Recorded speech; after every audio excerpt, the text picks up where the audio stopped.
Hey guys, my name's Caleb Sowell, and I'm from a small town called Luverne, Alabama. And if you've ever traveled on Highway 331, maybe headed south to the beach, more than likely you traveled right through Luverne. That's where my church is located. And I actually live about 10 minutes south of Luverne in a town called Brantley. And it's actually small enough that we only have one red light. So, really small place where I'm from. Um, I'm 23 years old and I'm not married. I come from a family of ministers. My dad has been a pastor in the Church of God for my entire life, so obviously I was raised in church.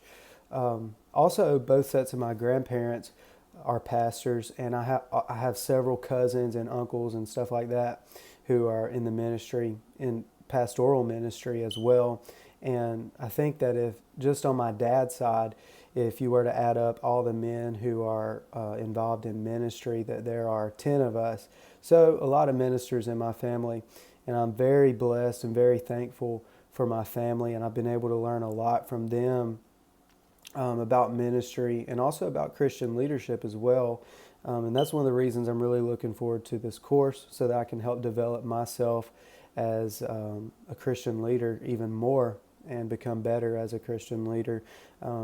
Right now, I currently serve as a student pastor at my home church. So, my dad is actually the pastor that I serve under, and I've been serving for 3 years now as a student pastor here, and I love it. I really love youth ministry, and I also have a passion for missions work. And our church does missions almost every summer.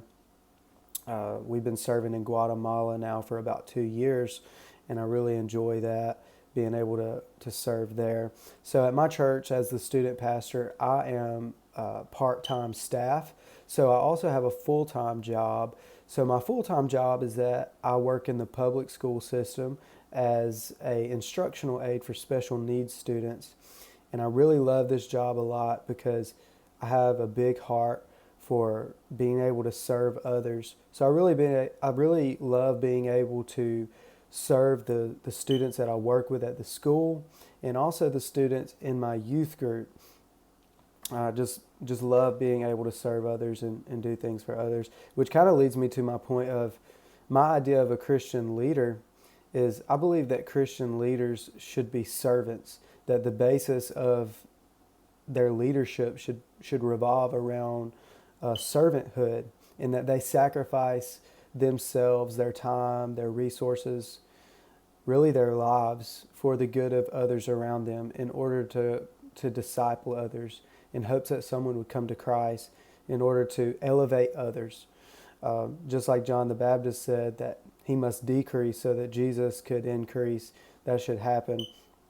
And also talking about my idea of the difference between regular leaders and Christian leaders, I think that comes from my idea of what a Christian leader is, and that's that Christian leaders are servants, and everything they do is for the good of those around them. Everything that they do should help other people, even if that means they have to sacrifice something for themselves. And a lot of times, if you were to look in the business world at regular leaders, they don't do that. Everything that they do is so that they can be promoted, so that maybe they can get a raise, that they can do what's best for them.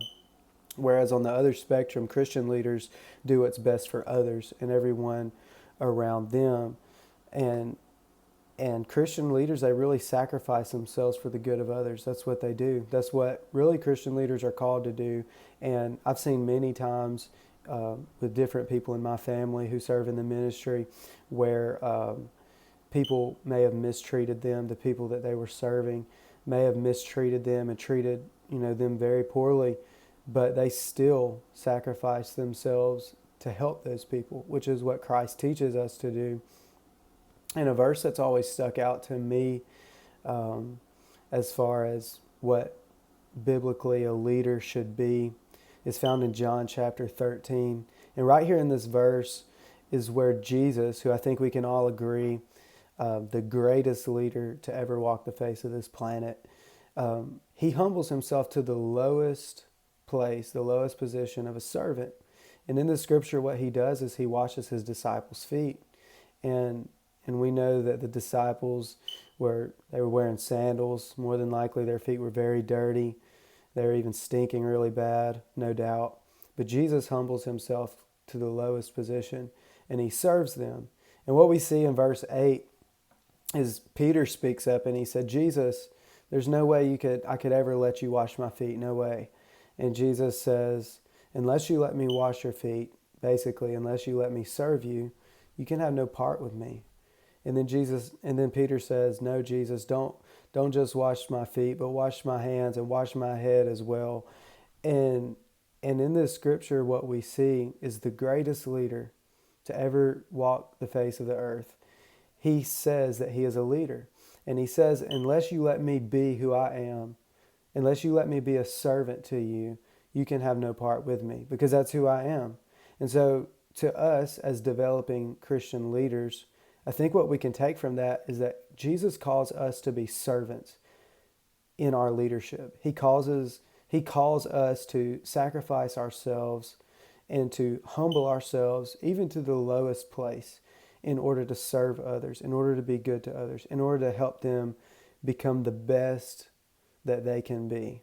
And so I'm really excited about this course. That's just a little bit from my thoughts about what should be involved in the character of a leader, a Christian leader. And I'm really excited about this course, about learning more and becoming a better leader and developing myself. And I hope that you guys enjoy this course. I'm looking forward to studying with you this term. So God bless you, and I hope your classes go great.